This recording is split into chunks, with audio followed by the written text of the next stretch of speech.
When I teach my US government class, I find that simulation makes the topics more relatable and sensible for my students. While there are a plethora of digital and paper simulations that I can use, there are also many board games and card games that do a phenomenal job of representing the subject matter that I teach in my class. This is the fourth video in the games I would use to teach if money were no object series.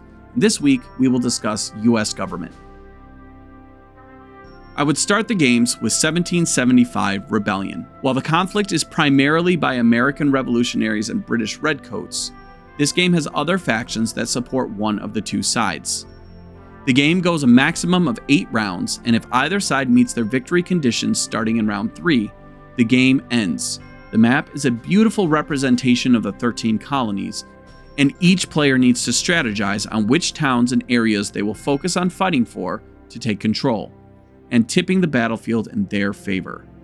Coupled with Hamilton and the Too Late to Apologize Declaration for Independence video, this game would create a change of pace to the rote learning of this topic of American history. The game Founding Fathers takes players through the creation of the Constitution as they take on the persona of one of the participants in the Constitutional Convention. These founders have different goals with the new Constitution, and the players spend their time negotiating different aspects of the Constitution, collecting points as their renown grows and the Constitution has elements that they favor. Some of the articles favor Federalists, who want a strong national government, and some favor Anti-Federalists, who want more power at the state level. At the end of the base game, you have a completed Constitution. I think this game would be a helpful tool to see some of the compromises that were necessary between northern and southern states, as well as big and small states, to create the Constitution. The resulting Constitution can be compared to the real Constitution as students see where their compromises and persuasion diverged from the compromises of the writers of the Constitution. Additionally, students can use the discussion about elements of the Constitution to start to learn what is actually in the Constitution. In Citizen the game, players take on the role of members of Congress.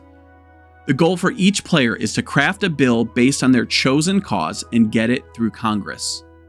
Players initially draft a hand of cards that they can use to further their interests toward completion of their bill.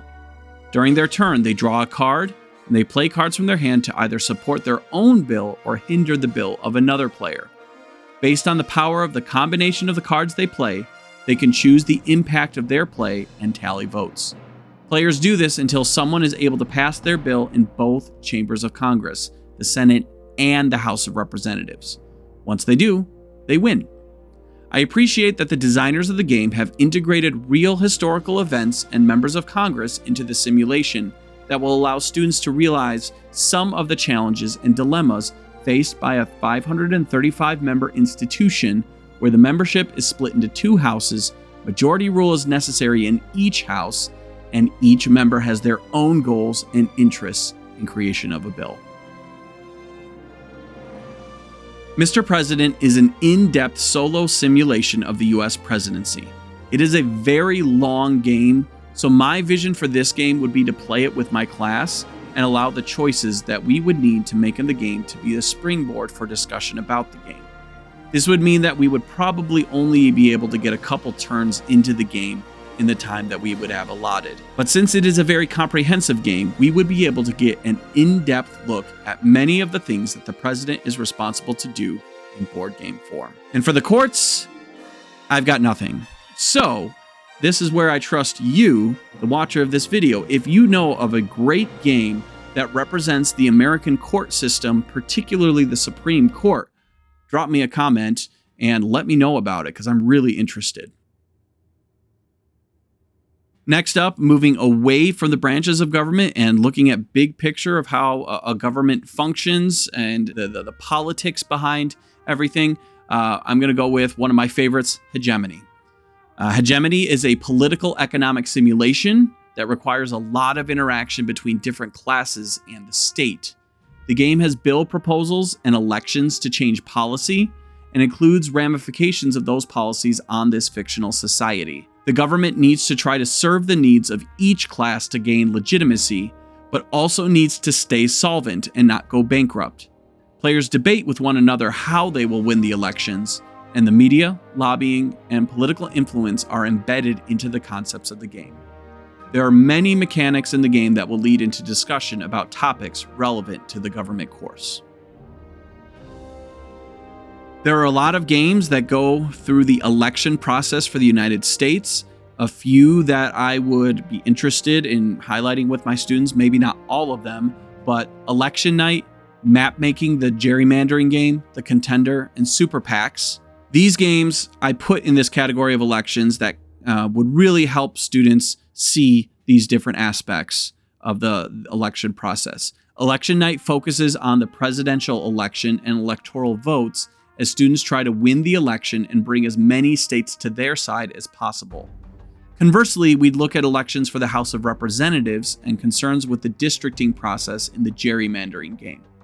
Debates would be the focus of The Contender, where players combine single lines on the cards they are given to create a convincing argument for their given topic.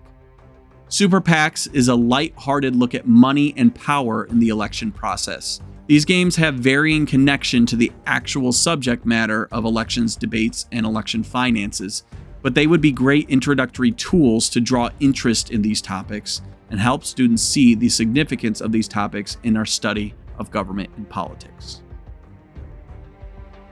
Finally, Politicraft is a card game that takes players through a journey where they pick a topic they want to make an impact in, and they play the game trying to win by playing cards that will allow them to have an impact in their chosen area.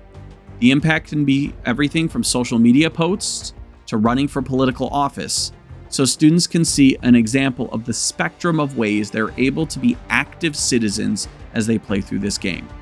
As an added bonus, the playtime of 45 minutes really works for a classroom like mine. I hope this look at games that would be helpful for teaching government has been helpful to you. I'd love to hear other games that I should consider for teaching US government in the future. Drop a comment that has some of your favorites. If you're interested in more videos about board games in the classroom or board games in general, hit the like and subscribe buttons, and I'll see you soon.